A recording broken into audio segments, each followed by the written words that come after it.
दोस्तों नमस्कार, मैं रमू सिंह। सतना विधानसभा का रुख इस तरफ।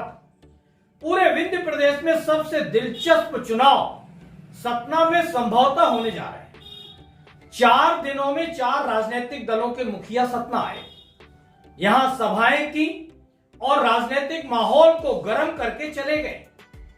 सबसे पहले सपा प्रमुख अखिलेश यादव यहां आए, दूसरे दिन बसपा प्रमुख मायावती आई, तीसरे दिन बीजेपी के पीएम नरेंद्र मोदी आए, तो चौथे दिन कांग्रेस नेता राहुल गांधी सतना की धरती पर आए।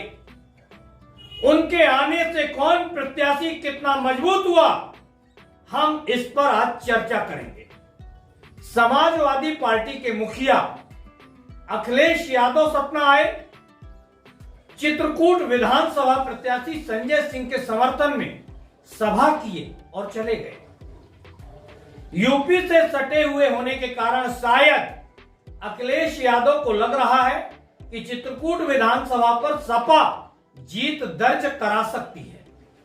शायद इसलिए अखिलेश यादव सतना जिले की चित्रकूट विधानसभा पर सबसे अधिक ध्यान दे रहे हैं।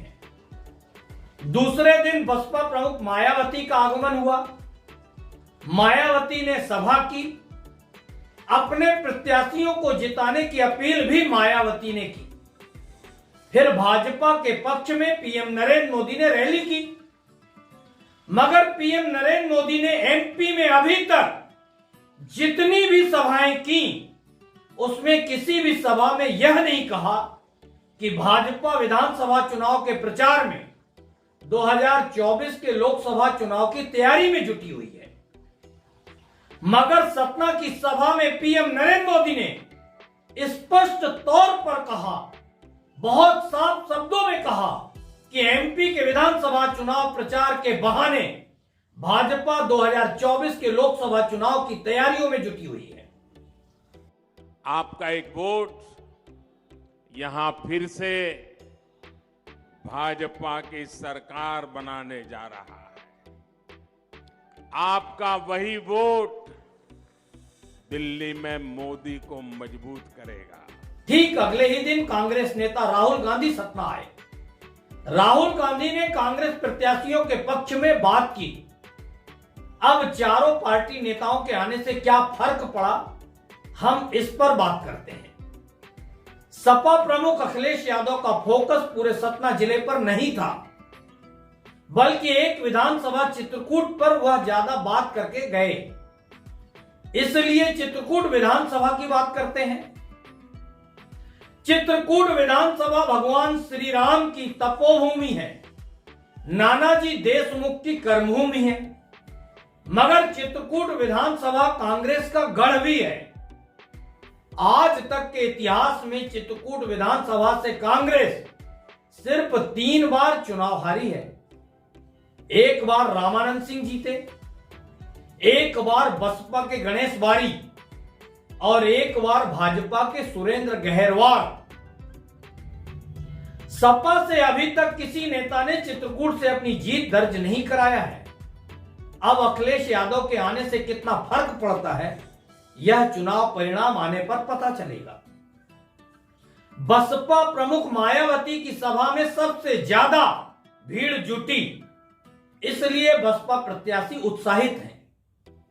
सपा, भाजपा, कांग्रेस नेताओं की सभाओं से ज्यादा भीड़ बसपा के मायावती की सभा में एकत्र हुई। लोगों ने कहा, सतना विधानसभा से बसपा प्रत्याशी रत्नाकर चतुर्वेदी शिवा बस ऑनर्स हैं। उन्होंने अपनी बसों से भीड़ को एकत्र किया, मगर मुझे यह तर्क कुछ बौना, बहुत छोटा सा लगता है। जब पीएम मोदी या भाजपा की सभा के लिए शासन प्रशासन तक को जुटना पड़ता है, भीड़ को जोड़ना पड़ता है, भीड़ को ढोना पड़ता है। अब सवाल यह भी उठता है, मायावती की सभा में भीड़ उमड़ी, क्या यह भीड़ वोट में तब्दील हो पाएगी? पीएम नरेंद्र मोदी की सभा में बहुत कम भीड़ देखी गई। बहुतायत में कुर्सियां खाली देखी गई। खाली कुर्सियों के वीडियो सोशल मीडिया पर बहुत ज्यादा वायरल भी हो रहे हैं। यह दृश्य भाजपा प्रत्याशियों की चिंताएं बढ़ा रहा है। कांग्रेस नेता राहुल गांधी की सभा में शायद कुर्सियों की संख्या कम कर दी गई ताकि भीड़ पर्याप्त दिखे। शायद मोदी की सभा की खाली कुर्सियों से सबक लेते हुए कांग्रेस नेताओं ने ऐसा किया होगा। राहुल गांधी ने अपने भाषण में लगभग 50 बार से ज्यादा ओबीसी शब्द का जिक्र किया। इस बात को लेकर सवर्ण समाज, खासकर सवर्णों का एक वर्ग विशेष यह प्रचारित कर रहा है कि राहुल गांधी का भाषण और फोकस सिर्फ ओबीसी पर है, इसलिए सवर्ण मतदाता उनसे नाराज हो गए हैं। सवर्ण मतदाताओं में नाराजगी व्याप्त हो गई है।